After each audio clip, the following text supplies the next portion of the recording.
Hoje a minha convidada é a Cláudia Securato, quem eu conheço, amo de paixão, casada com o meu irmão. E é uma honra, uma alegria estar com você aqui hoje. Obrigado, Cláudia, por participar do meu programa. Nossa, eu que agradeço o convite, estou honradíssima. Cláudia Securato no Diário de um Banker. Uma das coisas que eu mais admiro em você é que você não é de São Paulo, você não é do eixo Rio-São Paulo e conquistou a cidade, conquistou a Faria Lima. Me conta um pouco da sua história, um pouco da sua família e como você chegou aqui. Eu acho muito legal, assim, pensar na minha vida em retrospectiva, né? Meu pai é árabe, eu tenho 4 irmãos homens, eu tenho uma mãe que fez engenharia civil, que sempre trabalhou muito. E eu sou de Campo Grande, Mato Grosso do Sul, mas eu sempre achei que eu não cabia lá. Hum.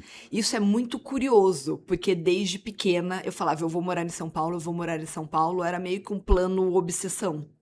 E nasceu aonde esse plano? Quem te inspirou a isso? Dom? Eu tinha uma tia, né, que faleceu de câncer, nova, que morava em São Paulo. Ah. E eu ficava louca com a grandeza dos lugares. Eu falava, gente, ou eu vou morar em São Paulo, ou eu vou morar em Nova York.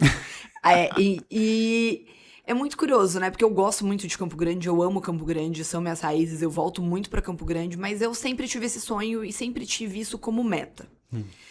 Quando eu fui fazer faculdade, eu não sabia o que eu ia fazer da vida. Minha mãe é engenheira, meu pai trabalha com construção civil também, é um incorporador, né, construtor, e com agro. E naquela época a gente não tinha muita instrução de carreira, né? A única coisa que eu tinha certeza é que eu não dava para exatas, que eu iria trabalhar com humanas de qualquer maneira. E meu pai falava, humanas eu só aceito direito, humanas só existe direito. E eu sempre fui muito rebelde. Quando eu fui fazer a matrícula pro vestibular, eu coloquei direito na Católica e coloquei jornalismo na Federal, do Mato Grosso do Sul. E aí passei nas duas, fiz as duas faculdades. Então você, além de advogada, você é jornalista? Eu sou jornalista. Uau. Eu sou jornalista. Por isso que eu gosto muito de... Eu tenho falado bastante na imprensa, faço bastante rede social. Eu gosto muito de falar, sempre gostei. Mas o meu pai, na época do vestibular, ele falava, você só vai pra São Paulo se você passar no Largo de São Francisco. Ah. E eu não consegui passar no Largo de São Francisco de primeira. Lembra que eu fiz colégio lá em Campo Grande. Eu sempre fui ótima aluna, mas na minha época era assim, ainda é, né? Mas era absurdamente difícil passar na USP. E aí, a gente vai chegar nisso. Meus irmãos vieram fazer PUC Mackenzie. E meu pai não deixou eu vir. Então eu tenho... aí que eu quis mais vir pra São Paulo. E olha que curioso, meus 4 irmãos vieram, fizeram faculdade aqui e os 4 voltaram pra Campo Grande. Entendi. Eu vim formada, né, depois que eu terminei o jornalismo e o direito, pra cá trabalhar como jornalista. Eu me formei muito nova, né, eu entrei na faculdade com 16, terminei com 21 as duas faculdades. Me formei em dezembro, janeiro mudei pra São Paulo. E vim pra cá pra ser jornalista. Mas você conseguiu um emprego de Campo Grande? Não. Você veio pra eu vim pra cá na cara e na coragem. Meu Deus. E seu pai deixou? Meu pai deixou, porque Maluco, eu não deixaria, minha filha. Meu pai me devia 5 anos. Meu pai me devia 5 anos. Tá. Esse era meu combinado com ele. Depois, meus irmãos são mais novos que eu, tá? Então ele começou a mandar meus irmãos pra cá e ele me devia 5 anos. Imagina o que eu não infernizei esse meu pai pra deixar eu vir pra São Paulo. Então, quando eu vim pra São Paulo, eu tinha um irmão que morava em Campinas, fazia PUCamp, e outro que fazia Mackenzie aqui em São Paulo. Eu vim morar aqui para fazer pós-graduação na PUC de jornalismo institucional. Eu arrumei meu primeiro emprego conhecendo um cara na esteira do prédio que eu morava. Ah, uau! Ele trabalhava na agência do Roberto Justus, que era a Newcomb Bates, e ele trabalhava no braço de marketing político dessa agência. Entendi. Meu primeiro trabalho foi ali na Berrine, como assistente de redação de campanha política. Nossa. Gente, eu sou apaixonada por política. Esse trabalho era maravilhoso. E aí tem até uma coisa super emblemática, que com o meu primeiro 13º, eu comprei uma bolsa da Louis Vuitton parcelada em 10 vezes. Realizando sonhos. Eu já entrei, Living the dream. eu já cheguei em São Paulo e virei paulista no primeiro ano. Aí, a campanha política acaba. E você tem... Nossos candidatos ganharam, a gente fez campanhas incríveis, foi muito legal esse trabalho, era só gente jovem, aquele clima de agência, eu amei. Só que no ano seguinte você não tem trabalho. E eu sou uma pessoa muito organizada e disciplinada. Eu já logo percebi que aquela vida não ia funcionar pra mim. Trabalhar um ano 20 horas por dia e ficar outro ano sem trabalhar. Apesar de eu ser, né, de eu ter o trabalho como meta nessa época, eu sempre quis ter família, eu sempre achei que eu fosse ter filho, eu achei que essa vida não ia funcionar. Eu gosto muito de moda. E aí eu fui trabalhar com assessoria de imprensa de moda. Oh, uau. Então, lá fazendo a pós-graduação, na PUC de jornalismo institucional, que eram 2 anos. Aí eu fui trabalhar com assessoria de imprensa de moda e descobri que eu sou uma ótima consumidora de moda. Mas que trabalhar com moda também era outro mercado que eu não me encaixava. Entendi. E nisso, o meu pai, no meu pé, fazendo clock, clock, clock, o relógio tá rolando, você tem 5 anos. Depois de 5 anos, se você não ganhar dinheiro, você vai ter que voltar pra Campo Grande. Um grande incentivo. Um grande incentivo. E aí, eu tinha terminado a faculdade de Direito, eu não tinha nem feito a prova da ordem. Aí eu saí da assessoria de imprensa de moda e meu pai falou, não, você tem que fazer a prova da ordem, você tem que ser advogada, você tá prorrogando isso, deixei você fazer porque você é muito nova, já testou. Faz a prova da ordem. Eu fiz a prova. Tava certo, o seu tute tava certo. Eu posso te falar uma coisa, eu olhando em retrospectiva, eu ia dar conta de fazer qualquer coisa. Eu ia me virar como jornalista. Eu ia, tenho certeza. Eu queria tanto que eu ia me virar. Tá bom. Eu ia dar um jeito de fazer funcionar. Entendi. Eu ia dar. Mas uma coisa que eu acho que aí que eu acho que é super interessante, eu vim de uma família empreendedora. Meu avô materno foi um homem empreendedor, meus bisavós eram empreendedores.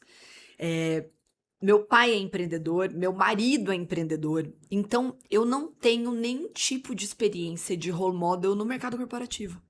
Nunca tive. E, na verdade, assim, pensando em retrospectiva, é claro que eu não tinha essa consciência na época, né, com 20 e poucos anos. Mas o meu pai me convenceu por isso. Ele falava pra mim, é muito mais fácil você ter um escritório de advocacia do que você ter uma imprensa. Sim. Entendeu? Então, ele me convenceu assim, é muito mais fácil você ganhar dinheiro, você ser gente, você ser independente, que era o que eu mais queria na época, como advogada, do que como jornalista. E ele fala isso, assim, tipo, todos os dias. A gente não tem chip, não nasceu pra trabalhar pros outros. E eu introjetei isso, e nessa época eu fiz a prova da ordem, e trabalhei 3 meses no escritório criminal de um amigo meu da balada. Eu lembro dele. Eu ia levar... Eu sei quem é. Boa. Eu ia levar cigarro pras presas na cadeia. Nossa. E eu sempre soube que no direito, que eu gosto de gente. Eu gosto do negócio, mas eu gosto de gente. Eu jamais seria uma advogada de M&A. Eu jamais seria uma advogada tributária. Eu seria uma advogada ou de criminal, ou de família, ou trabalhista. Porque, pra mim, as relações humanas importam muito. Era isso que eu... Então, eu trabalhei primeiro no escritório criminal e achei que eu não tinha chip pra isso, que era muito difícil. E aí, eu caí no escritório trabalhista. Essa mesma tia minha tinha um amigo, que é o Flávio Secolin, que tem um escritório boutique trabalhista, que era sócio da Simone Fritz Louro, que é uma desembargadora do trabalho hoje, do TRT da 2ª Região. Eles tinham um escritório com 5 pessoas. E eu fui conversar com ele. E aí ele falou, nossa, gostei de você, mas nossa, meu escritório é pequeno, não tem nada pra você. Depois de um mês ele me ligou e falou, olha, eu tô implementando o sistema de acompanhamento de processo, vem aqui cadastrar, eu tenho 2.000 processos. Nossa. E aí eu abria aqueles arquivos prateados, as gavetonas, ia tirando e ia imputando os dados no sistema. Um trabalho bem legal. E aí sim eu virei advogada trabalhista. Assim que eu comecei na área trabalhista. E eu sempre fui muito mexida, né? Então eu falava pra ele, doutor Flávio, me deixa fazer isso, doutor Flávio, me deixa fazer aquilo, doutor Flávio, me deixa fazer aquilo, posso fazer audiência, posso escrever? E ele começou... Eu sempre fui muito subordinada. Lembra aquilo que meu pai falou, que eu não ia dar conta de trabalhar pra ninguém? Uhum. Eu era insubordinada. Ele não deixava... Eu sou de Campo Grande, eu queria ir pra Campo Grande. Ele não deixava emendar nenhum feriado. Era um drama pra pegar férias. Tudo era um drama. Eu questionava tudo. Eu questionava o status quo. Eu enchia a paciência lá um pouco, tá? E aí, ele falava pra mim, Cláudia, os clientes gostam de você. Você não cabe aqui nessa estrutura. Você tem que voar. E eu comecei a pensar sobre isso. E aí eu conheci uma pessoa. Aí eu fui fazer pós-graduação em Direito do Trabalho. Ah, tá bom. Na PUC. Ah. Porque eu falei, gente, já que eu preciso me A movimentar. primeira pós você terminou? De jornalismo institucional, sim. Ah, tá bom. Fui pra pós de Direito do Trabalho. Conheci uma menina lá. Que é a Luciana Codesso. Que ela... Eu adoro ela, tá? Ela é minha amiga até hoje. Mas que ela me deixou na mão e me deu um marido. Ela tinha um escritório. Ela trabalhava num escritório de reclamante. Então, um escritório de empregados, que fazia processo pessoa física. E o escritório dela trabalhava com plaqueiros, que são aquelas pessoas que ficam na porta do Poupatempo falando, venha conhecer os seus direitos. Ah, entendi. Cara que anda com a placa na porta do Poupatempo. E aí, ela também tem uma super visão empreendedora, uma super advogada. Ela falou, vamos montar um escritório nós duas pra fazer reclamante com os plaqueiros que eu conheço? E eu montei um escritório na Ipiranga com a São João. Oh, uau. Mas, um mês, quando a gente tava com tudo alugado, comprado os móveis, meu pai de fiador do imóvel, ela tinha um filho pequeno, né, uma outra condição. Ela virou pra mim e falou, olha, eu tenho um amigo que foi trabalhar numa empresa e ele arrumou um emprego pra mim, é CLT. Eu não vou poder ir no plano do escritório. Nossa. E eu montei escritório sozinha, com 24 anos de idade. Uau. Na Ipiranga com a São João pra fazer reclamante. Uau. E a primeira vez que meu pai e minha mãe foram no escritório comigo, lá na Ipiranga com a São João, eu venho de uma família empresária, a minha mãe saiu chorando. Ah, tadinha. Ela falou, minha filha, vão te matar, vão te assaltar, esse é um buraco. Como que você se enfiou aqui? Eu falei, mãe, primeira coisa, quem trabalha no centro não é assaltado. Faz sentido. Quem trabalha no centro nunca é assaltado. Você vai ser roubado, eu não. Então você anda comigo. E meu pai também saiu chorando. Mas sabe o que ele falou? Filha, eu tenho certeza absoluta que você nunca vai voltar pra trás. Que eu nunca vou precisar te dar nada e que você só vai fazer o que você quiser da sua vida. Porque você, com essa idade, ter coragem de se enfiar nesse buraco pra fazer esse trabalho. Isso é que a gente chama de mixed feelings, né? Eu não sei se eu tô feliz ou se eu tô triste. Dá pra ficar feliz. Então tá bom. Então eu tive os dois lados. Mas meu pai não se preocupou nem um minuto. Ele falou, cara, você vai fazer o que você quiser da sua vida. Você teve coragem de fazer isso, você vai fazer o que você quiser da sua vida. E eu atendia, pra você ter uma ideia, assim, o maior dinheiro que eu ganhei nessa época foi que eu fiz 30 processos de motoboy. Nossa! E aí... Mas ajudando os motoboys. Sim, pelos motoboys. Certo. Tá? Então você ficou mana dos motoboys. Eu sou mana. Se você precisar de um motoboy, você contrata. E aí, mas olha como a vida conflui, né? É uma loucura como a vida vai te levando pelos caminhos, né? Eu tinha um amigo que tinha prestado 10 vezes a ordem e não passava. E ele falou, Cláudia, vou fazer o seguinte. Eu fico lá no seu escritório, você me ajuda a estudar pra ordem e eu vou ser seu segurança. Nossa. E meu irmão... fazendo faculdade na PUC aqui de São Paulo. Lembra que ele pôde vir e eu não? Pois é. Mas eu acho que eu ia conhecer meu marido na PUC nessa época e não era um bom momento. Então ainda bem que eu não vim. Exato. Meu irmão fazendo faculdade na PUC. Meu pai falou, quanto ganha o estagiário de primeiro ano? Você vai ter 2 seguranças, porque eu tô achando que talvez fique um pouco complicado lá a vida que você escolheu na hora de ir embora à noite e tal, beleza. Aí você contratou seu irmão? Aí meu pai pagava meu irmão pra me ajudar. Tá bom. Era minha ajuda de custo. Certo. Certo. E aí, Eles atendiam as pessoas, eles compravam café, diz que eu gritava enlouquecida nessa época. Eu, assim, tipo, é engraçado, é divertido quando a gente relembra essa época, era bem engraçado, assim. E eu tinha que pagar os plaqueiros toda sexta. E eu tinha que pagar todas as coisas do escritório, aluguel, eu tinha comprado todos os móveis em parcelas, tal. E o plaqueiro você paga na sexta, independentemente desse processo virar ou não. Eu comecei a prestar serviço para um monte de gente. Então, eu ia pro fórum com 4, 5 pastas de audiência, fazer audiência R$50. Todo mundo que falasse que eu precisava de qualquer pessoa, eu prospectava em todos os lugares que eu ia, todas as pessoas que eu conhecia 24 horas por dia. E com isso, eu comecei a trabalhar em parceria com alguns escritórios. E tinha um estagiário de Campo Grande que trabalhava num escritório do José Cláudio Securato, que é meu marido hoje, que ele tinha com outros 2 sócios. Então, o José Cláudio fazia área comercial, ele tinha um sócio tributário e um sócio civil, eles não tinham área trabalhista. Esse estagiário me apresentou para eles e eu comecei a trabalhar em parceria com eles. Então, a gente, nessa época, clientes, a gente fingia que eu era do escritório, mas eu tava lá me virando minha semana e fazia trabalhos específicos com eles. Com isso, eles pegaram uma grande carteira de contencioso, trabalhista, em geral, e tinha 500 processos trabalhistas. E aí eles me convidaram para ser sócia. E assim eu virei advogada de empresa. Entendi. Levei meus reclamantes, levei meu know-how, conhecia de trabalhista, tinha time, já tinha as pessoas para indicar, e eu fui lá montar a área trabalhista. Aí você saiu do São João. Eu saí, fui para Pinheiros. Que top. E hoje? Qual que é o teu foco hoje? Eu entrei no escritório em 2007.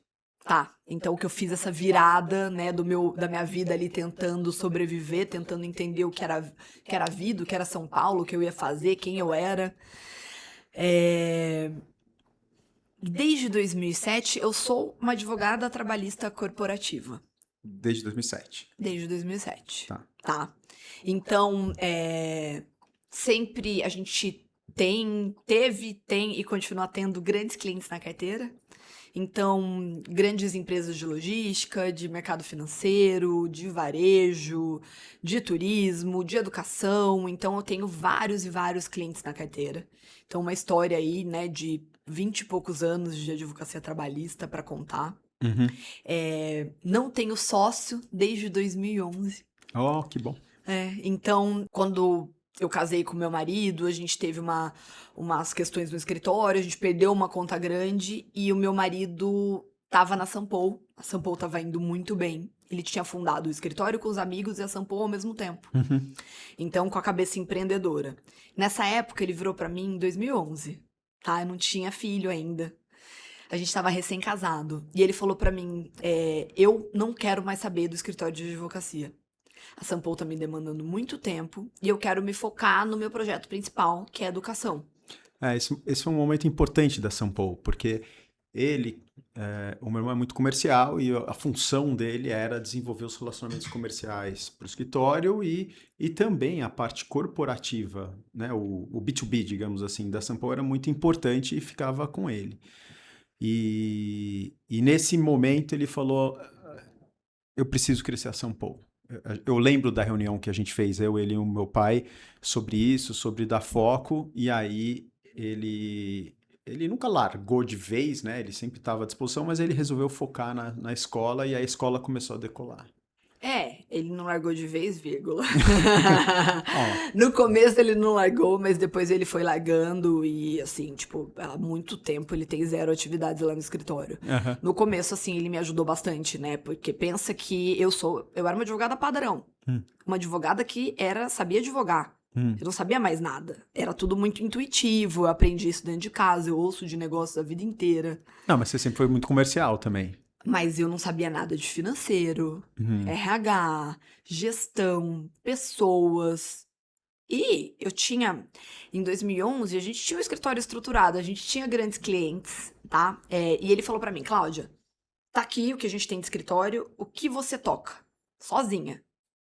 Falei, área trabalhista, tudo. E a gente tinha uma advogada que saiu, que parou de trabalhar com a gente ano passado, que entrou no escritório em 2003. Lembra que eu entrei em 2007. Aham. Ela foi a primeira estagiária do escritório. Uau. Ela trabalhou com a gente até o ano passado na Sampo. Ela trabalhou comigo no escritório, depois ela foi em house, o jurídico da Sampo, e trabalhou com a gente até a venda no ano passado. Então, uma pessoa assim que faz muita parte da minha história. E nessa época, em 2011, ela falou assim pra mim: Cláudia, se você confiar, eu acho que a gente consegue tocar tal, tal e tal clientes do cível. E a gente ficou. Então, com o cível mais simples, não um cível super estruturado, e com o trabalhista. E eu não tenho sócio desde 2011. Tô lá nadando. E claro que tem muitas vantagens de ser sozinha. Quem tem sócio tem patrão, né? Mas também tem muitas desvantagens. Eu tenho um time maravilhoso. Minhas advogadas são bárbaras. Entregam muito. Eu só consigo fazer tudo o que eu consigo. Lembra que eu falei que eu sou maestra de um time? Maestra de uma orquestra. Elas funcionam muito bem, elas trabalham muito bem.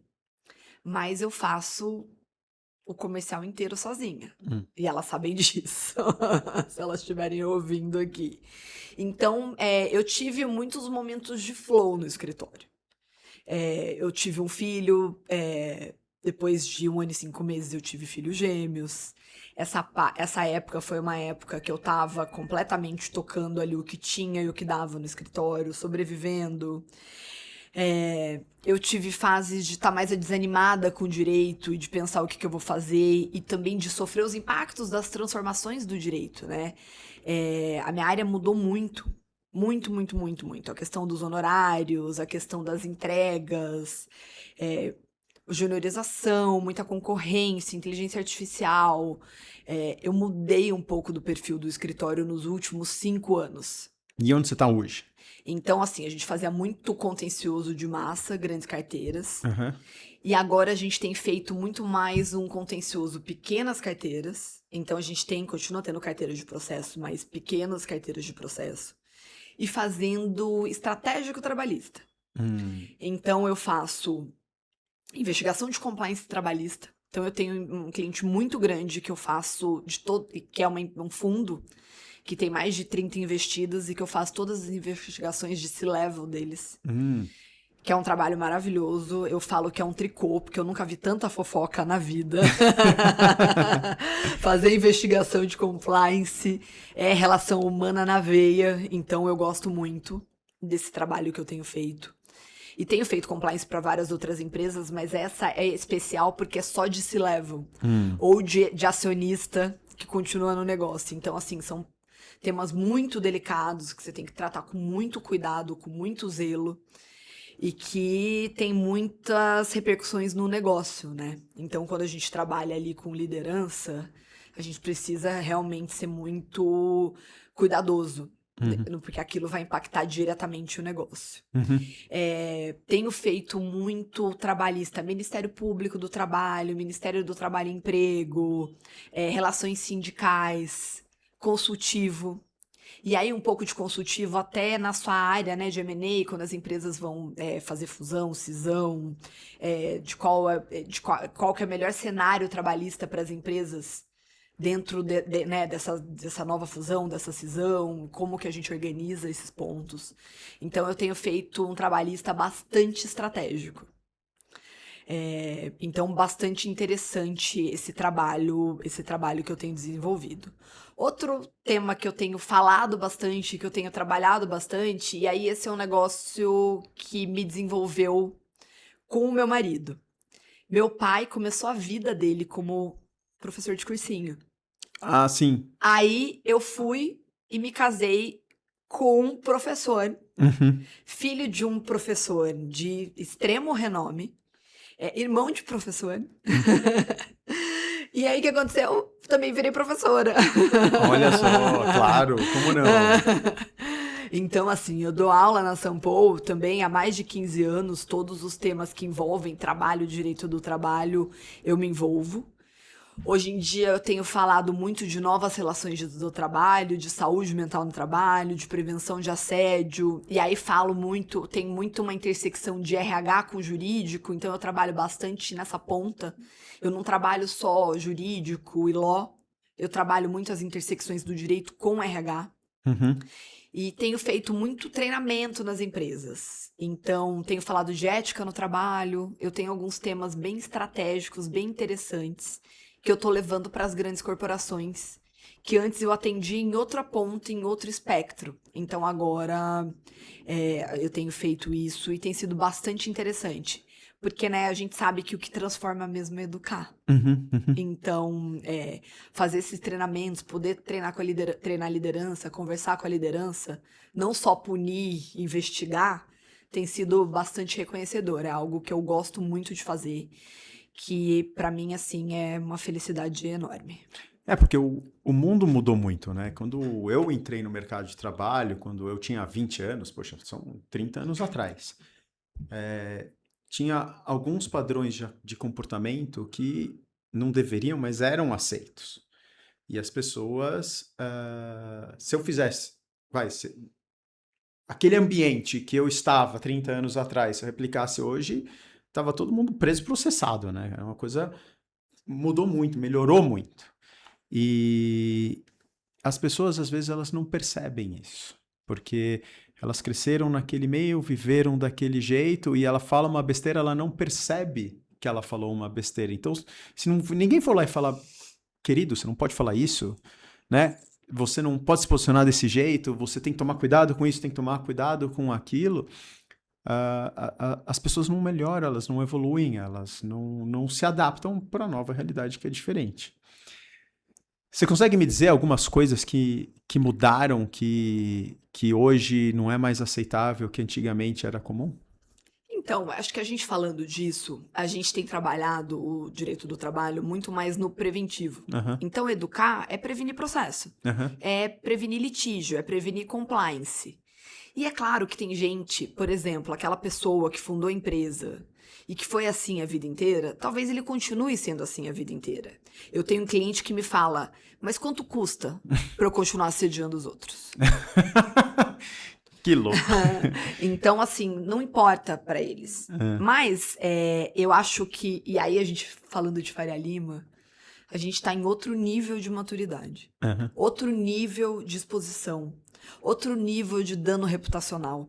As pessoas hoje em dia que estão nesse mercado mais maduro realmente se importam com isso. Então, se você quer trabalhar na Faria Lima, preste atenção nessa parte. Talk to me. Então, o que não é mais aceitável de jeito nenhum? Qualquer tipo de brincadeira que tenha qualquer viés de gênero. Então, não é só uma misoginia agressiva, mas você desconsiderar o que uma mulher fala, roubar a ideia dela, interromper ela, pode ser considerado assédio.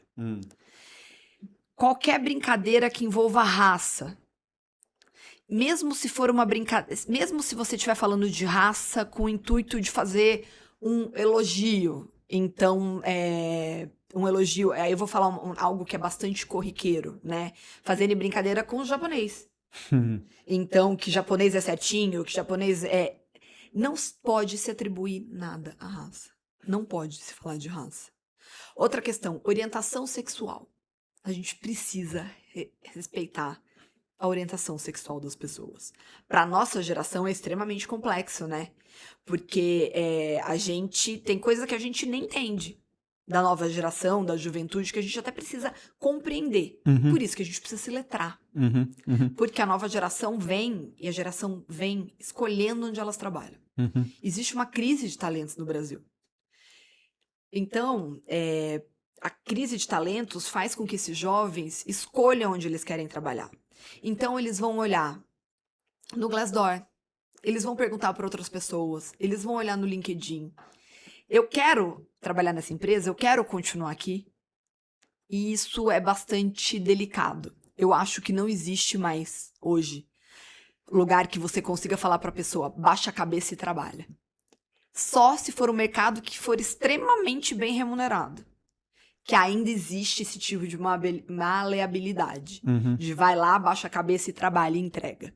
Hoje em dia, os jovens não estão mais topando qualquer coisa. E é por isso que a gente tem falado tanto de saúde mental no trabalho, né? Que é uma grande crise a questão dos afastamentos médicos. Do burnout, tanto que entrou na lei que vai entrar em vigor agora em 26 de maio, a questão da alteração da NR1, de que as empresas são obrigadas a fiscalizar a questão dos riscos psicossociais no trabalho.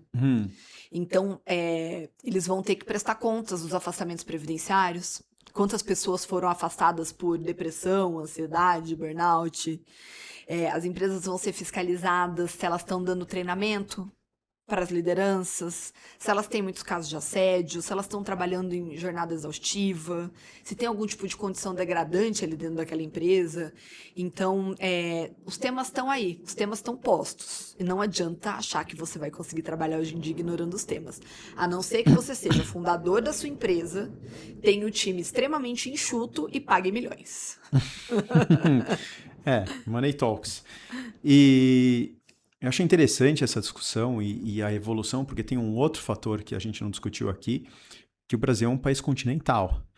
E não é a Faria Lima já está num outro padrão em relação a São Paulo, e São Paulo está num padrão diferente em relação às outras regiões. Eu tomo isso pelo Investment Banking Bootcamp, que é o meu programa de formação de analistas, né? A gente tem pessoas do Brasil inteiro. E tem algumas pessoas, eu não vou dizer qual região, mas de uma região que todo ano me dá trabalho. Eles são criados diferentes, eles têm uma mentalidade muito mais machista. Então, para você se adaptar ao mercado de trabalho de São Paulo, você vai ter que mudar a sua mentalidade. Só que ele não teve esse treinamento, ele não teve essa formação. Então a gente tem que treinar isso, trabalhar isso aqui dentro do programa, todos os dias. Então por isso que você veio fazer a sua palestra de prevenção de assédio no trabalho, porque todo banco vai dar uma aula de prevenção de assédio. Então esse treinamento já começa aqui dentro, no meu curso, no dia a dia, vivendo. E mesmo assim eu tive problema de assédio, sabia? Não, eu tenho certeza disso, porque é uma questão de repertório. É uma questão de criação, entendeu? É uma questão de onde você parte. Qual é o lugar que você parte? E eu falo que eu me tornei feminista muito cedo, mas por necessidade. Que eu parti desse lugar da mulher que precisava se provar, que era a primeira filha de um homem árabe, que quando eu nasci, os meus tios viraram pro meu pai e falaram, nossa... agora, com a primeira filha mulher, agora só vai ter mulher. Se prepara que você só vai ter mulher. E meu pai, assim, achou que é a maior praga que jogaram na vida dele. Ele me conta isso normalmente. E pra ele, a coisa que ele mais gosta de falar e que ele fala todas as vezes, o fulano fala que a Cláudia é a mais homem das minhas filhas. Caramba! Então, isso é muito delicado. Isso é muito delicado. E aí tem a questão de que hoje em dia as meninas não ficam mais quietas. Na minha época, aconteceu muita coisa na minha carreira. Muita coisa na minha carreira. Nessa época, em 2011, quando eu fiquei com o escritório sozinha, eu tinha 3 sócios homens. E eu fiquei uma mulher tocando o escritório sozinha. Tinha um advogado lá que virou no Open Space pra todo mundo. E falou, com a Cláudia tocando esse escritório, não dura um ano. Nossa. Eu não vou falar nada, ele virou fotógrafo, tá? Com todo respeito aos fotógrafos, mas eu tô lá como sócia do escritório em 2026, entendeu? Fazendo e acontecendo. Então, assim, as pessoas te desconsideram. Mas, hoje em dia, as mulheres não vão mais ficar quietas. Então, um caso de misoginia, por exemplo, dentro de um banco, o banco tem um monte de canal e de repertório e de compliance. A pessoa vai ser demitida por justa causa. E a justa causa é uma mácula na vida do profissional. Então, ou eles aprendem, é melhor eles aprenderem aqui do que na dor, né? Que louco isso. E eu acho que tem uma segunda onda acontecendo, porque eu vivi isso. Eu me formei aqui, entrei num banco aqui e fui morar em Nova York. E nessa época, teve muito brasileiro indo morar em Nova York. Em 2008, teve muito brasileiro voltando de Nova York. E o Brasil é um país que tem uma economia muito pujante, óbvio que ela oscila, mas que tem muita oportunidade aqui. E o que eu via em Nova York era, especialmente nos grupos de América Latina, uma dominância de argentinos. Por quê? Porque não dá para voltar para a Argentina, querida. A Argentina está andando de lado há muito tempo. Não tem oportunidade na Argentina, não tem mercado na Argentina. E no Brasil sempre vai ter, entendeu? Então, os argentinos que foram para Nova York e não conseguem, não têm oportunidade para voltar, eles vão subindo. Então, você tem vários clusters de MDs, de heads, que são argentinos. Tem alguns casos de venezuelano, mas, por exemplo, os brasileiros voltam, os colombianos voltam, os chilenos voltam.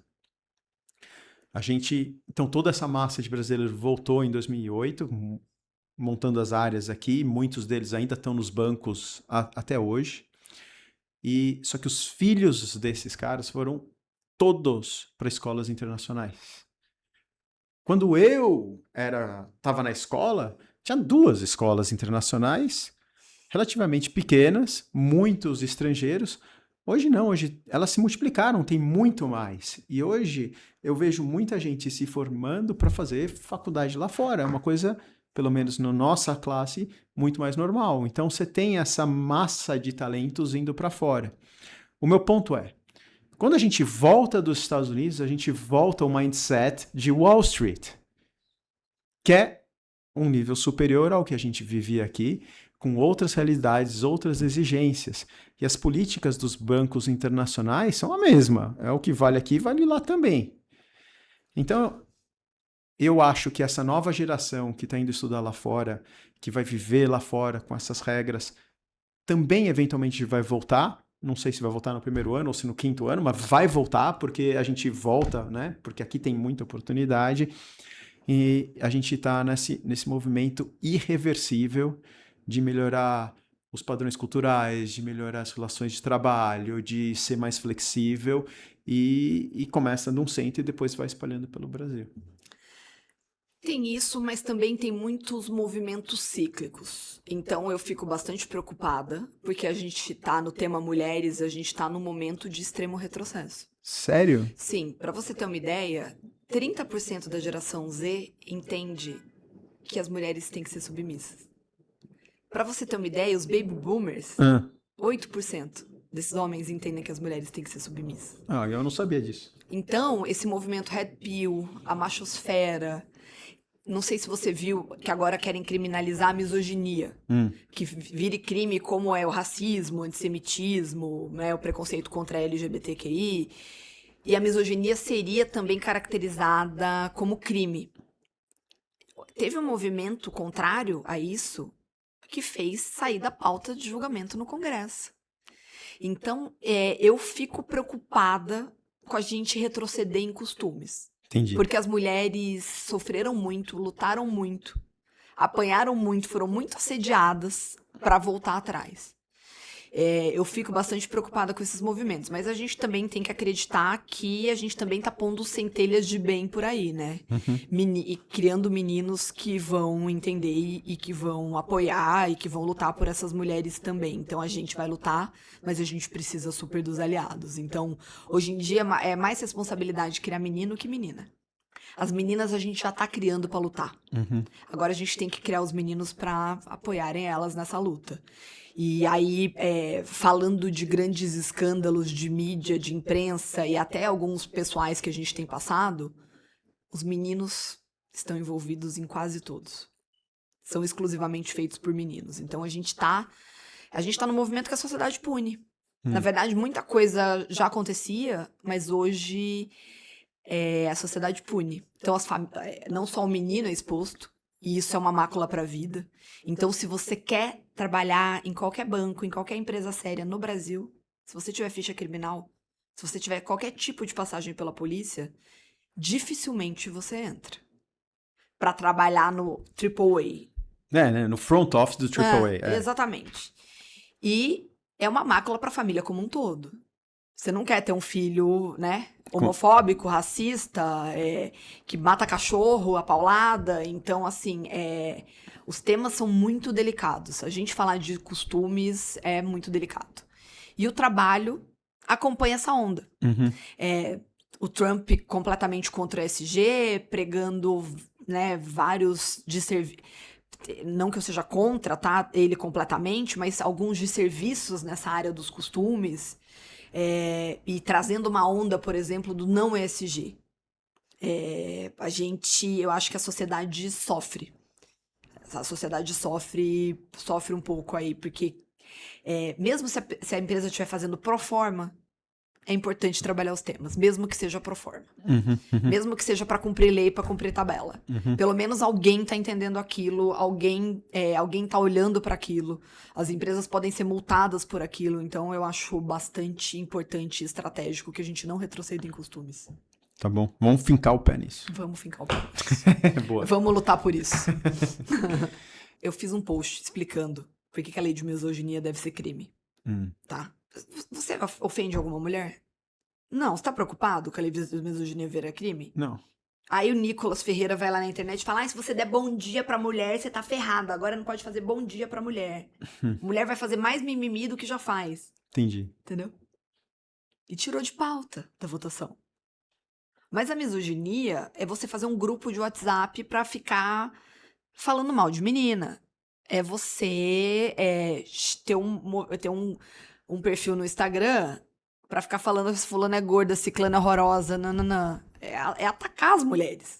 Não é me desentendi com você, eu vou lá e você tá preso.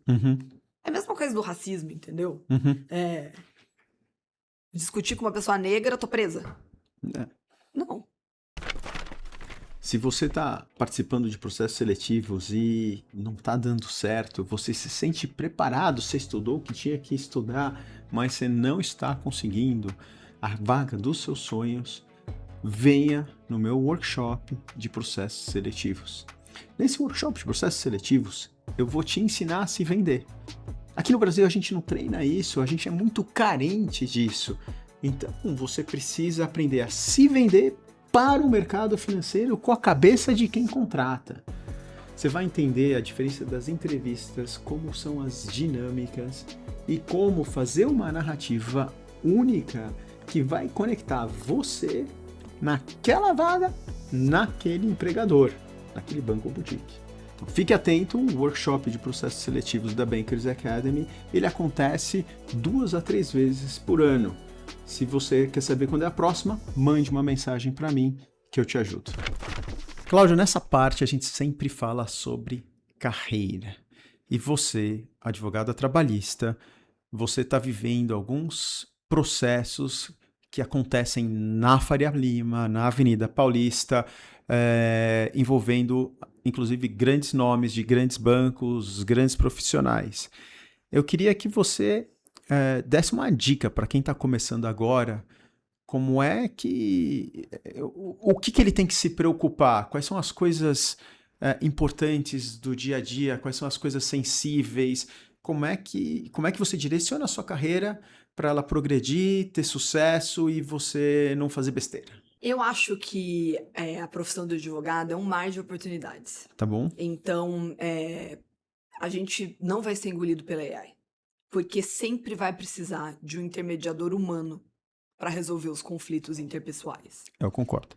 Então, é uma profissão que dificilmente vai ser mudada, vai ser alterada.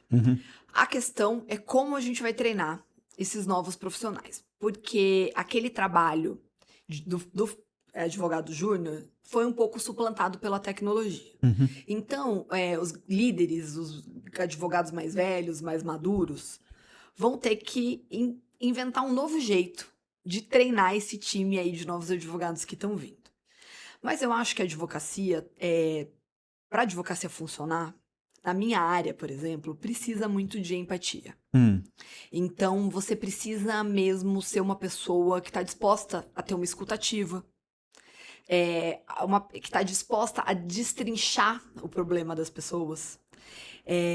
Aquele advogado que estava ali só para cumprir tabela, só para fazer relatório de auditoria, só para fazer ali o arroz com feijão, o trabalho dele vai mudar bastante. Então, é bastante importante a gente pensar isso. E o ter cuidado, eu acho muito engraçado, né? Porque nas palestras de assédio, quando eu preparo minhas palestras de assédio, são todas customizadas, tá? Então, eu vou na empresa, as empresas geralmente muito grandes, eu falo quais são as principais Dores. Certo. Me fala aí no compliance, relatório de compliance, no que as pessoas reclamam. Me fala nas reclamações trabalhistas o que estão trazendo pra gente tratar dos temas.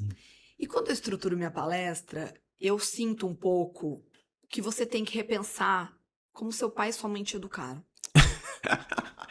Foi muito Eu bom me essa. sinto puxando a orelha de criança, explicando para as pessoas que não pode excluir o coleguinha de reunião, que não pode tirar a pessoa do grupo de WhatsApp deliberadamente, que você não pode criticar a pessoa e chamar a pessoa de burro no meio de uma reunião, que feedbacks são individuais.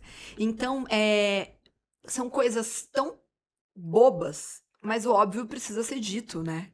Então, eu acho bastante interessante a gente pensar no óbvio e se colocar muito no lugar dos outros, no lugar do outro, no lugar da pessoa que tá minoria ali, no lugar da pessoa que tá diferente ali do resto do público, de como que aquela pessoa também tá ali lutando para se inserir, lutando para ser aceita, tentando entender o ambiente, e aí até uma questão de humanidade mesmo, né? Relembre as lições que seu pai e sua mãe te deram. Chegue na empresa, dê bom dia.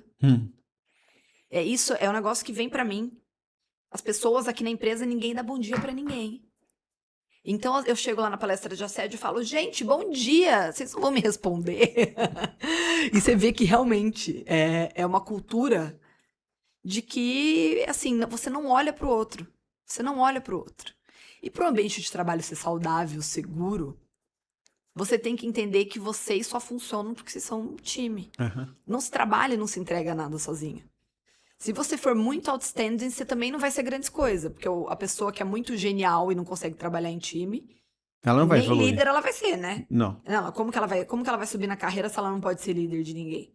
Se o time inteiro sai por causa dela. Então, esse tipo de coisa não funciona e é cafona, né? Vamos combinar que ser assediador hoje em dia é muito cafona. Total. Mas acho que às vezes as pessoas também não percebem. Acho que tem dois lados.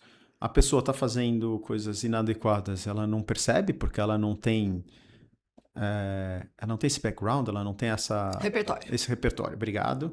E do outro lado, você tem uma geração que reclama mais. É mais vocal. E ela é vocal, mas ela também tem prova, ela tem instrumentos, evidências, porque na minha época não tinha evidência de nada, né? Nada. Zero. Então era a minha palavra contra a palavra dele, e aí você não sabia o que fazer disso. Mas agora você tem evidência de tudo e você tem uma turma mais vocal. Mas, por exemplo, a realidade do meu escritório. Eu preciso de pessoas que erram, tá? Preciso, porque se o meu analista não errar nada, ele não tá saindo da zona de conforto dele.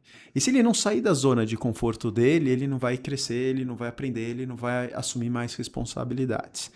Então, eu tento trazer isso na cultura do meu escritório, que você tem que errar. Óbvio, você tem que errar pouco, pequeno, por pouco tempo, e corrigir rápido e segue a vida. Só que eu quero também que eles aprendam com o erro dos outros. Porque para mim não faz o menor sentido o sujeito errar, no dia seguinte o outro erra a mesma coisa, o outro erra a mesma coisa. Então eu uso muito disso no dia a dia do escritório, um aculturamento coletivo, vai. Então a pessoa foi lá, fez isso, não, você não pode fazer isso, tem que fazer assado, não sei o que lá, muda a sua iniciativa, vamos puxar. Então eu sempre estou tentando trazer todo mundo junto. E é óbvio que talvez um dia alguém vai se sentir super exposto. E pode reclamar. Nunca aconteceu, mas sei lá, um dia vai acontecer também, né? Como é que eu lido com isso? Isso é muito da maturidade do time, né? E muito de como são dados esses feedbacks. Feedback respeitoso, cobrança de meta, cobrança de produtividade, você criticar o trabalho dos outros faz parte do poder diretivo do empregador. Então, outro ponto que é super importante é que nem tudo é assédio. Isso é super importante. Eu dei uma escorregada um dia, eu dei uns berros no escritório. Foi direcionado, teve palavrão, foi dirigir, né? Todo dia você berra igual uma louca no escritório? Não, um dia eu tava com problema em casa e aconteceu um erro muito grande. Isso não é assédio. Né? O assédio é contumaz, é sempre. É pra diminuir a pessoa, é pra excluir a pessoa. Então, errar é humano. Tá? Errar não é assédio. Você como líder. Mas as coisas têm que ser com respeito. Então, assim, aquele feedback, nossa, olha que burrice, olha que porcaria esse negócio. Aí você pode estar exposto, sim, a algum tipo de reclamação. Mas uma conversa franca, com maturidade, trazendo as pessoas para o contexto, eu acho que é super válido. E se eu sentir que eu me excedi, eu devo pedir desculpas ou deixar quieto? Gente, pedir desculpa é básico pra vida andar. Você só vai conseguir...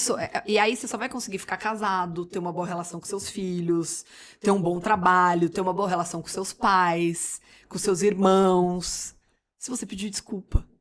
Então, essa questão da vulnerabilidade, de admitir o erro, é pra você manter suas relações humanas. Se você é uma pessoa que não pede desculpa, que não perdoa, dura desse jeito, dificilmente você vai conseguir também se manter no trabalho. Ou se manter trabalhando, ou se manter sendo líder. Boa. E quais são... Me fala mais alguma coisa que você viveu na Faria Lima, especificamente nos bancos, que as pessoas precisam saber para trazer a luz para esse problema e não deixar acontecer de novo. Eu acho que os bancos têm melhorado bastante. Tem feito programas interessantes para inserção de mulheres, tem promovido programas para promoverem mulheres à liderança, tem trabalhado muito temas raciais, mas ainda tem um resquício aí de uma cultura muito agressiva, muito tóxica, que não aceita erros. Então eu acho que valeria a pena um pouco mais de profundidade nessa rescisão. Uma coisa que sempre me aparece quando a gente trata de banco e de mercado financeiro são as brincadeiras com fundo de verdade. Essas são as melhores. Aquelas brincadeiras que ofendem e que todo mundo, que um começa e se espalha igual pólvora e que tá todo mundo rindo.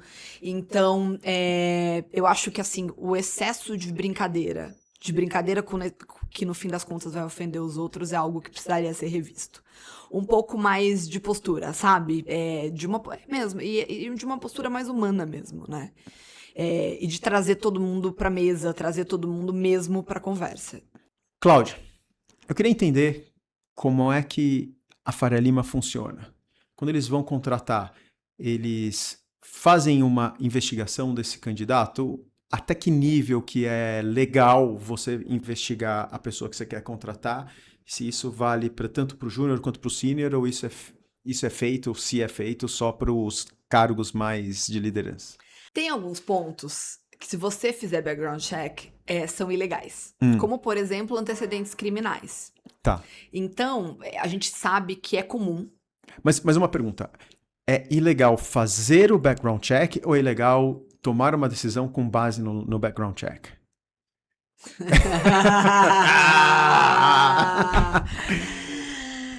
Porque, gente, vamos lá. Obviamente que a decisão vai ser tomada de acordo com o background check. Então, a jurisprudência entende que você ter isso como prática corriqueira é ilegal. Entendi.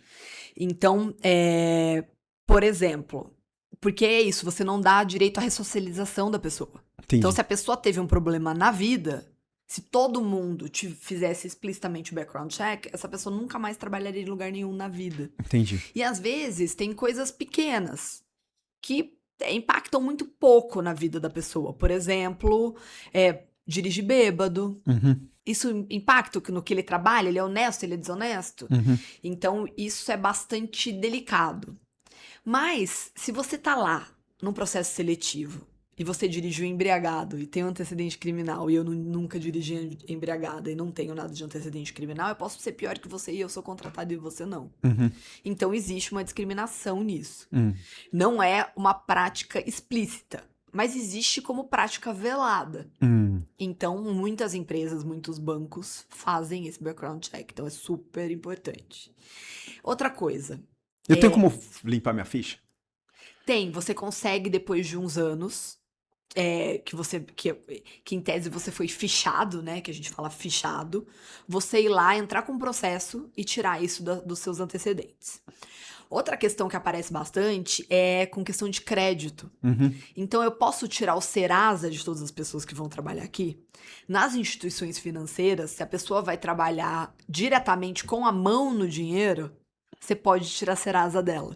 Porque ela tem uma oportunidade ali de desvio, e aí se pressupõe que se a pessoa tá devendo muito por aí, ela vai ter mais chance, né? Na verdade, ela tem um incentivo. Ela teria um incentivo ali pra fazer alguma coisa errada, alguma coisa ilegal. Mas em muitas áreas também, na maioria delas, é proibido tirar a Serasa. Porque é isso, como que a pessoa vai pagar a dívida dela? Se ela não arruma emprego, ela não vai pagar a dívida dela nunca, né? Se ninguém dá emprego pra ela.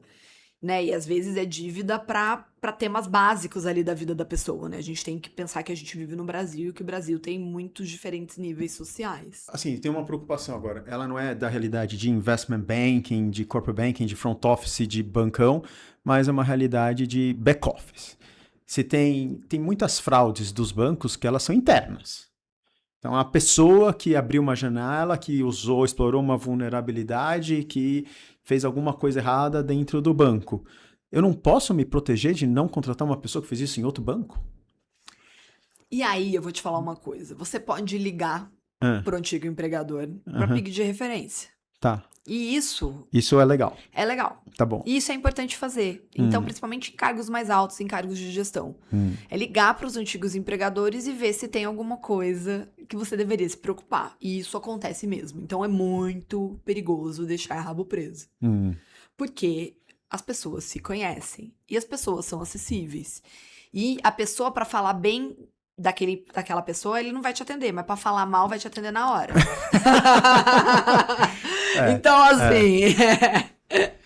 Não, a Cláudia era maravilhosa, não vou atender. Agora o Júnior roubou, eu vou atender. Entendi. Pra contar que ele aprontou aqui dentro do banco. Então, é bom andar na linha. Eu recomendo. Olha só, uma boa dica. Diário de um Banker, recomende. Ande na linha. Ande na linha. Muito bom. Cláudia, me fala alguma coisa da sua vivência que é interessante, que vale a pena as pessoas saberem, que tem um aprendizado. Como eu tenho dito aqui o episódio inteiro, né, que a gente tem que sempre se preocupar em fazer a coisa certa. Em seguir a linha, em seguir os procedimentos, em seguir o compliance, em seguir as leis, em seguir os aprendizados do papai e da mamãe. Mas escorregadas acontecem. E às vezes você não tá na situação, mas você tá do lado da situação. E você pode ser pego por isso. Você pode sofrer as consequências, as punições, e inclusive ficar com a sua carreira marcada e com o seu nome marcado por aquilo que aconteceu e você não fez. Entendi. Então, algo que eu tenho dito muito é não dê palco quando estiver acontecendo alguma coisa. Então, quando estiverem falando mal de mulher, quando estiverem cometendo algum ato de racismo, quando estiverem fazendo alguma coisa que seja completamente fora do compliance, tente pontuar expressamente que você é contra aquilo e sair da situação, porque isso pode respingar e pode vazar e pode sobrar pra você. Então, não é só quem faz, mas muitas vezes quem acaba estando ali... pressupõe-se uma certa conivência com o ato, e isso também pode prejudicar a sua carreira. Isso é algo que as pessoas não se atentam. Eu não falei nada, eu não fiz nada, eu tava só ali. E aí, pensando em grupo de WhatsApp, falaram algo racista, eu só falei kkk. O kkk também vai ser punido. Então, muito cuidado aí no que tá fazendo. Vamos entrar mais a fundo. Você me fez lembrar de uma história de uma escola...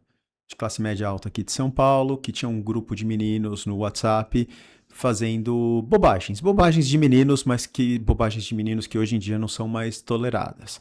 Aí você tem o caso do menino que mandou a foto com a bobagem, esse vai ser punido com certeza. Você tem a foto do menino que falou kkk, ele tá encorajando, então ele vai ser punido com certeza.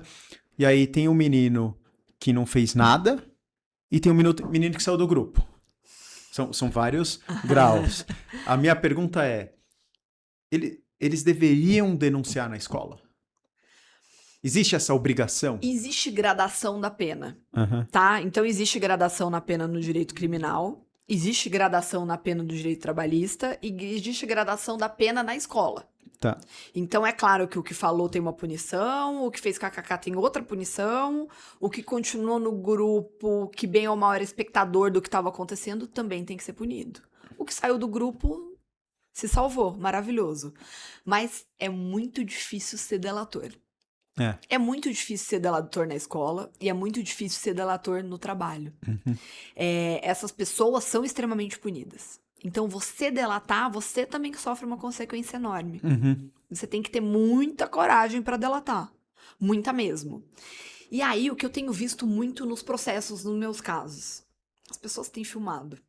E as pessoas têm gravado. E aí, quando as pessoas se sentem extremamente acuadas, elas denunciam. Entendi. Entendeu? Então, esse bullying, quando chega num nível extremo, chega uma hora que alguém explode e denuncia. Entendi. Não tem passado ileso. Não Entendi. tem passado ileso mesmo. E a gente vê que tem muitas pessoas que estão colhendo provas. Quando a gente trabalha os processos, quando a gente trabalha os casos, quando a gente trabalha as denúncias do compliance, você vê que tem gente que ficou ali 6 meses colhendo provas, gravando reunião, pensando e-mail, para estruturar um caso. Então as pessoas estão bem instruídas. Tão bem instruídas. Quando é um caso bem construído, eu tendo a acreditar que aquela pessoa mereceu essa consequência, né? Então, deveria ter sido denunciado mesmo, mas nem sempre é assim. Eu lembro de um caso que era uma reunião, vamos dizer, 6 pessoas na mesa, uma pessoa foi infeliz num comentário, mas foi uma coisa isolada, e as outras 5 denunciaram no RH. Eu fiquei chocado com isso, porque é uma cultura muito ruim, né? Uma cultura que as pessoas que convivem, que trabalham, que são do mesmo time, ninguém falou nada com a pessoa, não teve um comentário, mas foi todo mundo no RH denunciar. E esse caso, o que é bastante curioso pra mim, é que a vítima não foi, né? Pois é. A vítima não se sentiu ofendida, como as outras pessoas se sentiram. Isso é uma questão cultural, né? É uma questão de cultura da empresa. Também acho. Não poder tratar com nada com superiores hierárquicos. Então, provavelmente, isso é uma questão cultural da empresa. Eu não posso falar com essa pessoa, porque essa pessoa é inatingível. E isso é uma questão de cultura da empresa. Uhum.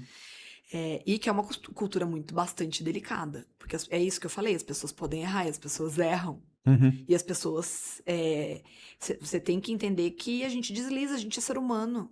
A gente não é robô. A AI também vai errar. A AI erra. Imagina a gente. A gente tá errando o tempo inteiro. A gente tá deslizando, escorregando o tempo inteiro. Então, esse caso, eu trabalhei nesse caso que você tá dizendo, e pra mim foi um caso bastante doloroso pra todos. Desnecessário. Deixando claro aqui, se você trabalha comigo e eu fizer alguma coisa errada, porque eu vou fazer, eu tenho certeza que sim, me avisa. Eu preciso desse feedback, eu preciso dessa correção e para a gente melhorar um pouquinho cada dia. Então, me procura, me ilumine. Já aconteceu e vai acontecer de novo. Então, eu conto com você. Até porque aqui não tem RH para você denunciar. Então, você não vai ter outra opção. Mas você sabe um negócio que eu tenho feito que é super legal? Eu tenho feito rodas de conversa. Então, eu tenho conversado com muitos homens que têm essa dificuldade, com muitas pessoas, com lideranças, também com mulheres, para tratar e para trabalhar desses temas e para dirimir dúvidas. Até onde eu vou, até onde eu posso ir, até onde eu posso cobrar, o que você acha que respinga, o que funciona, o que não funciona. E a gente tem falado muito, acho que esse é o momento de falar de liderança segura, de liderança empática, de bons líderes. Os bons líderes são prósperos, vão continuar. Os maus líderes vão sendo eliminados. E aí é muito muito delicado isso, né? Porque eu tenho cliente que oprimiu as pessoas 20 anos quando tava no poder. O dia que ele saiu, eu me dava bem com ele muito, tá? No dia que ele saiu, ele falou, nossa, eu não fiz relacionamentos na minha carreira. E agora eu preciso de uma segunda chance, eu não tenho pra quem ligar. Quem vai estender a mão pra me ajudar? Se eu não fiz relacionamentos a minha carreira inteira, eu só bati. Então, a gente também tem que pensar na lei do retorno, né? Pois é. Aí, eu até falei disso no episódio com o Steve Cunningham, que eu sempre...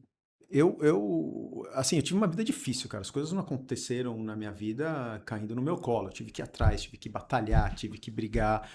Então, eu fui criado de uma forma muito, muito combativa, de realmente ir atrás do que eu queria. Isso se traduz num trabalho que tem um nível de excelência muito alto e que eu exijo isso das pessoas que trabalham comigo. Então, eu era um chefe muito duro. E ainda sou, segundo relatos, mas eu já melhorei muito. E a grande virada foi quando o Steve me chamou para conversar e ele fala, isso a gente está mais ou menos em 2007, 2008.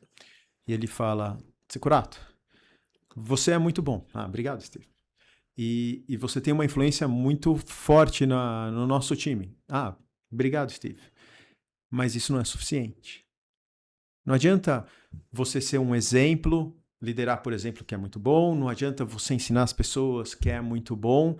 Mas você é muito duro. Você precisa ser uma pessoa que inspira. Você precisa ser uma pessoa que é amada. É isso que eu espero de você. Eu espero que o seu time goste de você. Você vai ter que trabalhar nisso.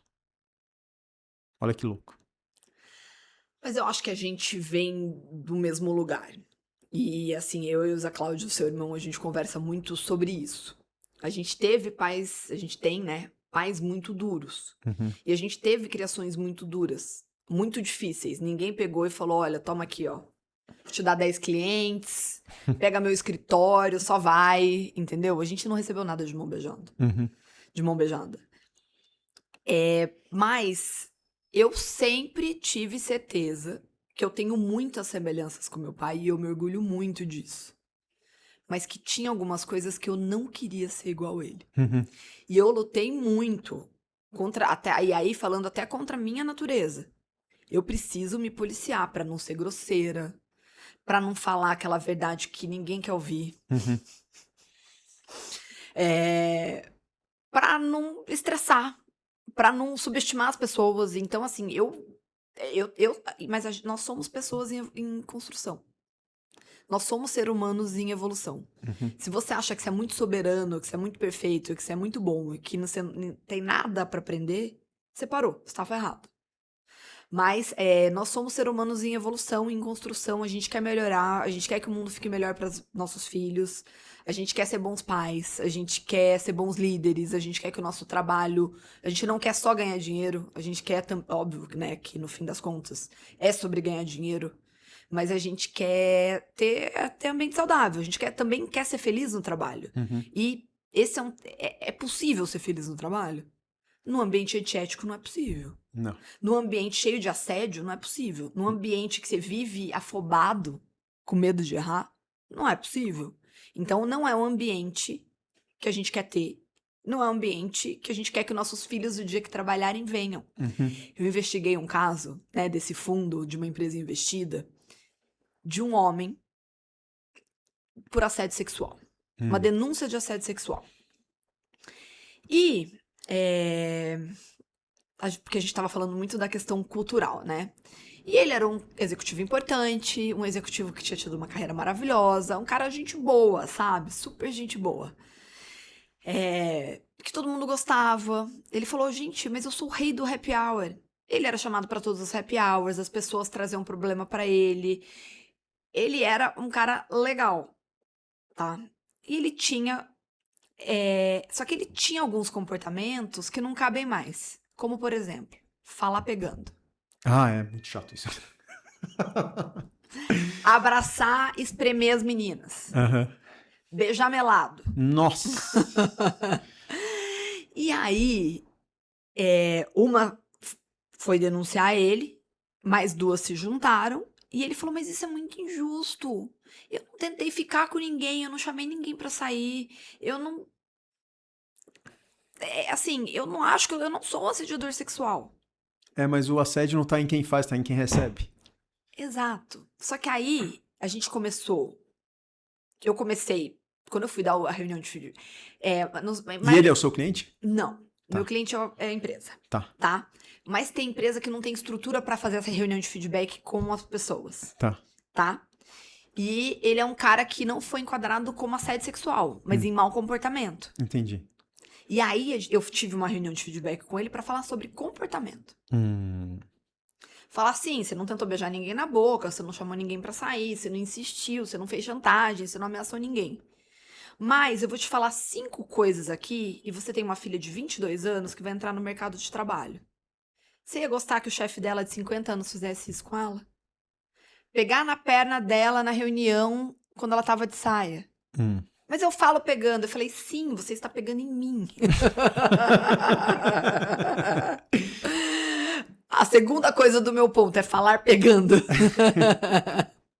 A hora que sua filha chegar na empresa, um C-level de 50 anos vai dar um beijo molhado nela todos os dias. Então, assim, a pessoa também tem que projetar aquilo pros dela. Foi muito doloroso, ele chorou. Foi horrível, assim, sabe, essa reunião com ele. Porque, assim, eu não entendi que ele era uma pessoa mal intencionada, ele era só uma pessoa old school, meio sem noção. E que fiz isso a vida inteira e funcionou, entendeu? Eu sou legal, eu sou beijoqueiro. Né? Então, assim, essa é uma mudança cultural mesmo. Mas pra ele foi importante as coisas serem pontuadas. Depois a gente acompanha, né? Porque a empresa cliente antiga, e eles falaram, nossa, ele melhorou muito, muito. Valeu a pena esse puxão de orelha. Que bom. Tem alguma indústria que é pior que outra? Tem, não tem? Eu não posso falar, mas é a tua. Na verdade, a tua área, né? Eu acho que, mesmo falando de bancos, os bancos têm estruturado muito, muito, muito a questão de compliance, né? As questões de assédio. O RH tem sido bastante combativo dos bancos e tal. Mas o investment banking é crônico. Nossa Senhora. Vamos melhorar isso. E aí... Mas também eu entendo que tem uma contrapartida muito poderosa. Dinheiro. Então, beleza, eu topo trabalhar 18 horas, final de semana, que as pessoas me chamem 24/7, mas eu ganho dinheiro. O problema é quando as pessoas saem do IB.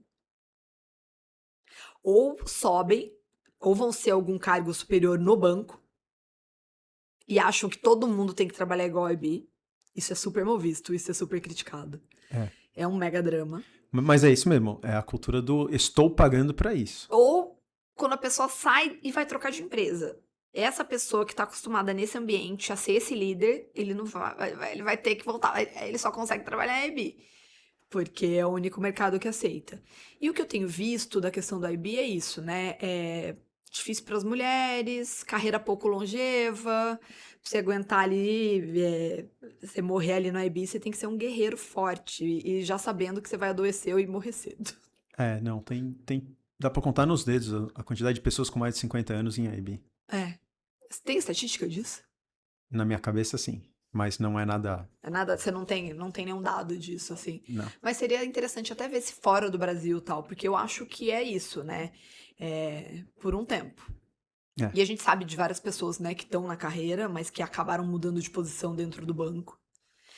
E de várias pessoas que saíram do mercado exatamente por isso, né? Porque é um mercado muito bom, mas que tem que ter...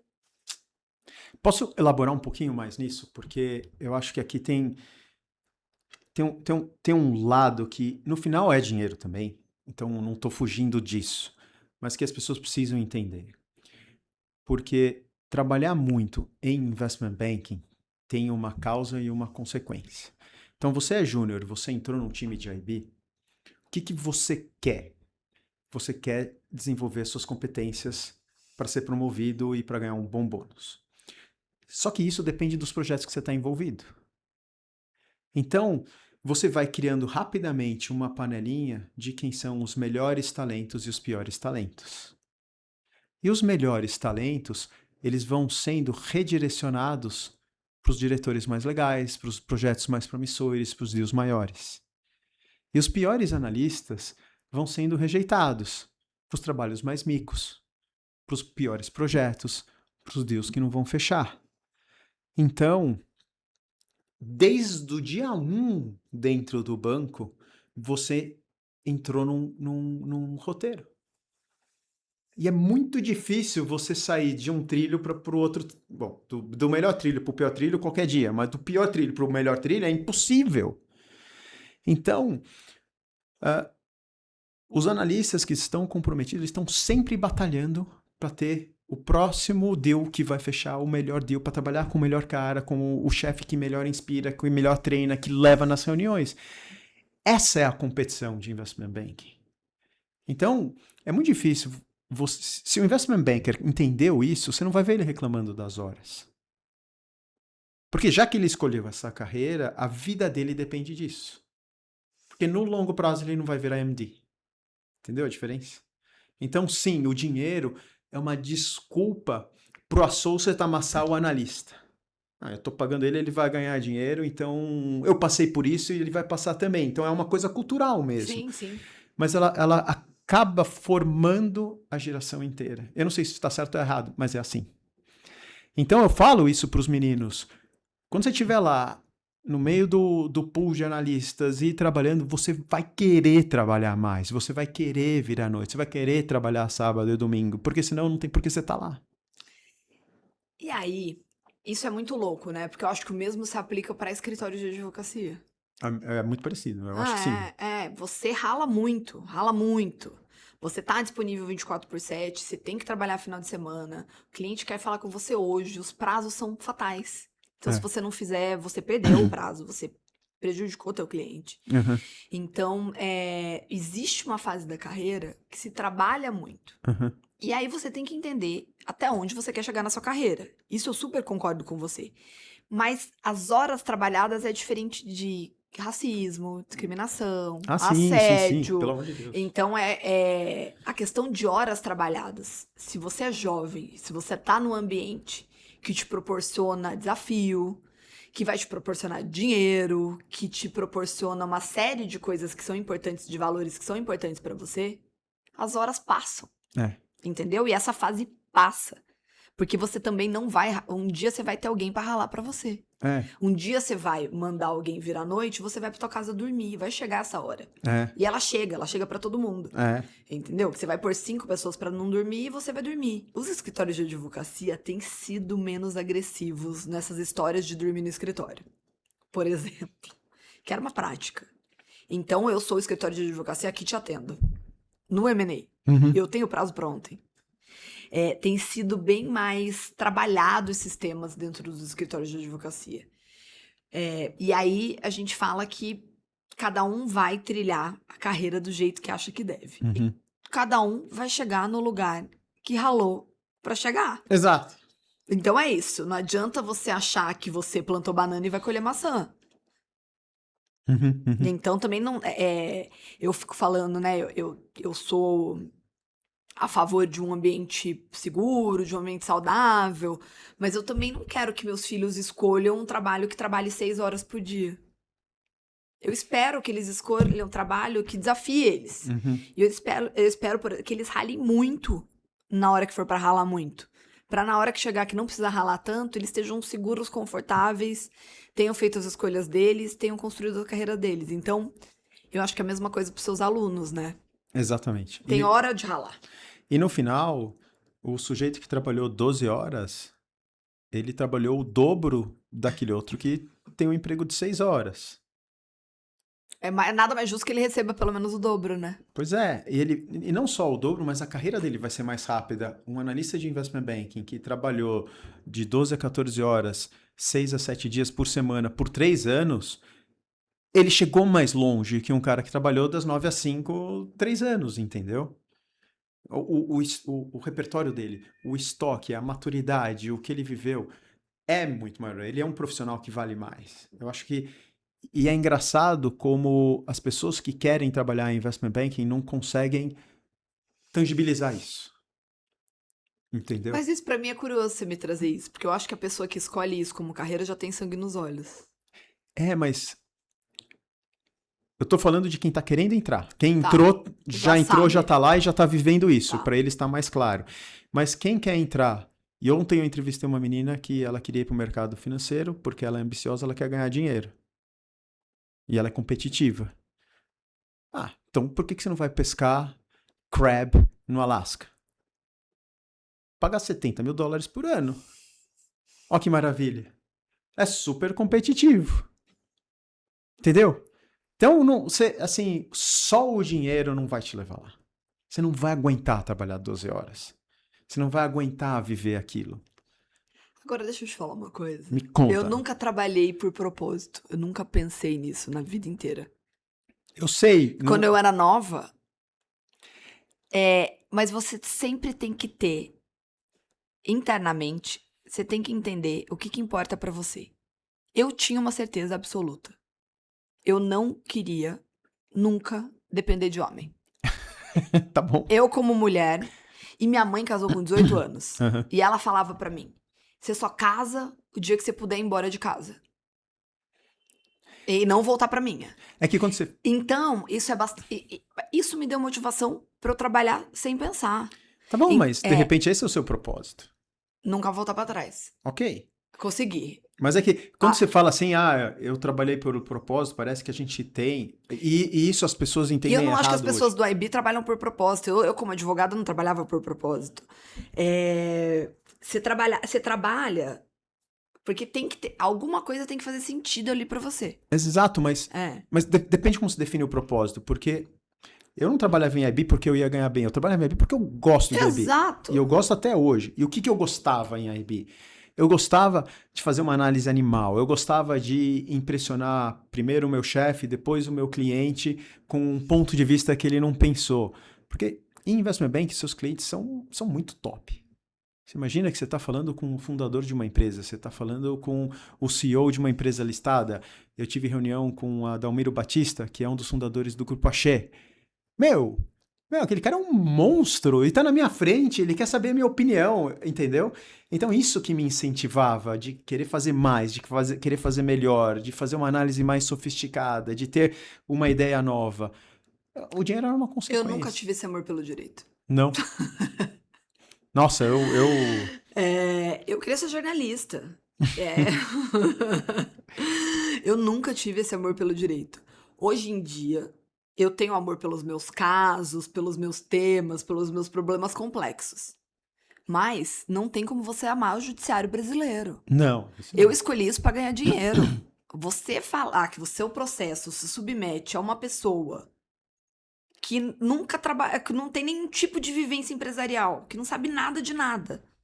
Nunca teve da um chefe, vida, né? que nunca teve um chefe. Ela decide o futuro se aquilo é justo ou injusto, se aquilo é certo ou errado. E o tanto de corrupção que tem no judiciário.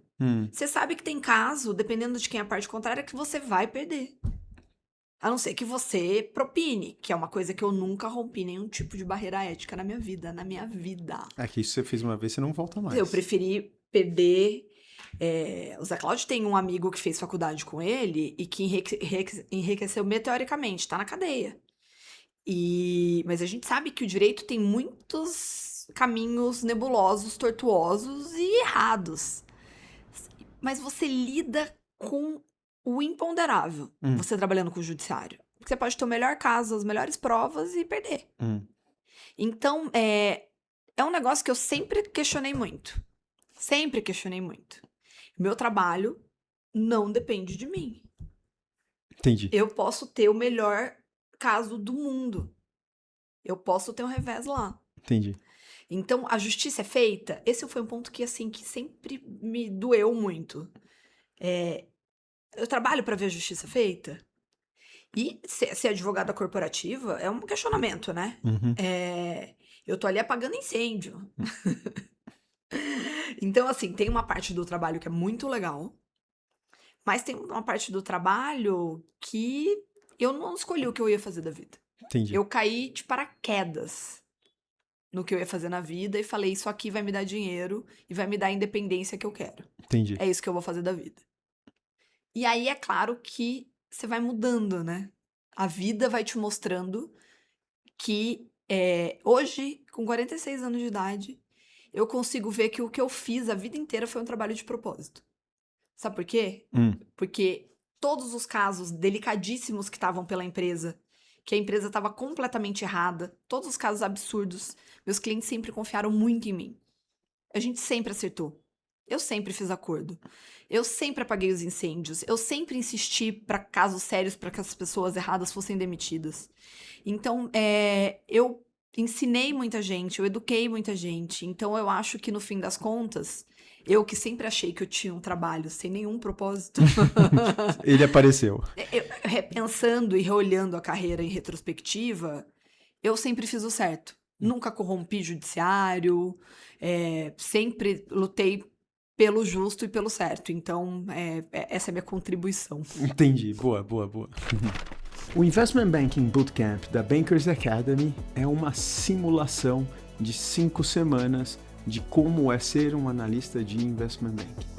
Você começa com um pre-work extensivo de 130 horas, onde você aprende o necessário e suficiente para trabalhar aqui no programa presencial. O programa presencial depois são 5 semanas, onde você vai destrinchar um setor inteiro, sozinho, só seu. Cada camper tem o seu próprio setor. E no final, você vai sair com hard skills, sabendo aplicar esses hard skills e desenvolver os seus soft skills para entrar e arrasar em investment banking ou qualquer matéria relacionada com finanças corporativas. Investment Banking Bootcamp é da Bankers Academy. Olhando para trás, você faria a fusão com o escritório, do seu escritório com o SMLA? Óbvio, né? Tirando o lado pessoal. Eu vou te falar uma coisa, eu seria muito mais rica se eu tivesse ficado com o meu escritório dos reclamantes. Porque meu chefe, Flávio Secolim, me explicou um negócio muito cedo.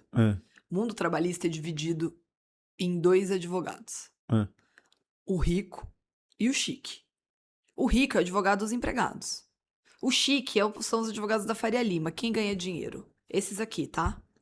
Então, assim, os processos contra banco são milionários. Esse aqui ganha, o rico, ganha 30% de honorários. O banco, que é o cliente, te espreme cada vez mais.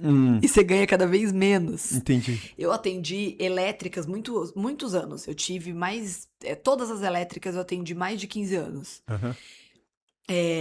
E aí, as minhas advogadas brincavam. A gente chega na audiência de Uno e os advogados dos eletricistas de Mercedes. Entendi. A gente ganha um salário mínimo na entrada e um na saída, e os advogados de reclamante ganham 30%. Então, cada casinho de eletricista é no mínimo 300 mil reais, eles ganhavam 90. Entendi. Eu ganhava 3. Entendi. Então, assim, é complexo. Eu teria outra vida se eu fosse advogado de reclamante. Mas eu não teria meu marido. Uma boa. Mas talvez eu tivesse ganho mais dinheiro. Mas também vendo assim, também em retrospectiva, eu queria ser independente. Eu nunca quis, né? Ai, tá bom. Eu nunca me importei com isso, entendeu? E você compraria um outro escritório de advocacia? Eu já tive muitas questões com isso. Vira e mexe, alguém tenta me pescar. Eu já tive muitas propostas para ir para outros escritórios. Como é que você pensa nisso? Eu sou independente. Que eu sou isso. Aí eu fico pensando na minha natureza. Eu tô acostumada a dar ordem. Eu só faço o que eu quero. Eu nego o cliente. Eu aceito cliente barato. Eu sou muito dona da minha vida para nessa altura do campeonato responder numa estrutura engessada, ter chefe, ter sócio, acho muito difícil. Já fiquei tentada em alguns momentos, assim, eu já tive propostas muito boas, assim, sabe, muito legais, de ir para outros escritórios, de amigos, de pessoas que eu confio, que até poderia ser interessante. Mas aí eu penso que a minha independência e minha autonomia valem mais do que qualquer coisa. Top, muito bom. O Diário de um Banker já fez mais de 1 ano e a maioria dos nossos ouvintes ainda não clicaram no botão de seguir. Siga-nos, isso é super importante.